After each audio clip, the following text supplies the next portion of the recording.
Detailing books అంతా తీయకూడదు. లేదు సార్, అన్ని కంఠస్థం పట్టేశాను. డాక్టర్ ఇవాళ ఎవరిని చూడరు. డాక్టర్ గారు అమ్మ పోయారని ఫోన్ వచ్చింది, ఇప్పుడు వెళ్ళిపోతారు. అయ్యో, మంచి సకనోరా బాబు, ఇంకా ఎందుకు వెయిట్ చేస్తున్నావు? వెళ్ళి బ్యాగ్ తీసుకో. లెగు. అయ్యో. అలెక్స్ లోపలికి రండి, మాట్లాడదాం. రారా త్వరగా రా. వీళ్ళ స్టడీ పేపర్లు తీయండి.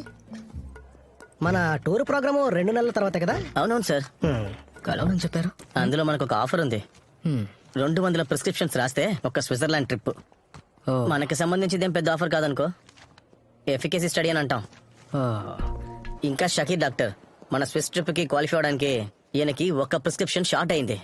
మన క్యాన్సర్ డ్రగ్ అంతా స్టేజ్ 2 లో మాత్రమే కదా ఇస్తారు. నేనేం చేస్తానో తెలుసా, డాక్టర్ తో మాట్లాడి కన్విన్స్ చేశా, స్టేజ్ 4 కి ఇమ్మని చెప్పా. ఎలాగో బకెట్ తనే పోతున్నారు, ఏదిస్తే ఏంటి. Sir may I? ఎస్ అన్నా, ఆ పేషెంట్ నీకేమవుతారు?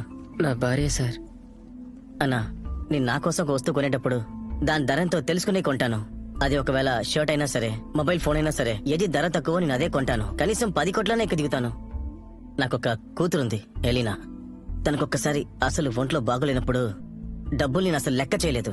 సిటీలో ఉన్న బెస్ట్ హాస్పిటల్కే తన్ని తీసుకెళ్లాను. మొబైల్ ఫోన్, షర్ట్ అయితే గనక మనం ఎప్పుడైనా మార్చుకోవచ్చు, కానీ ప్రాణం విషయంలో అలా చేయలేం కదన్నా.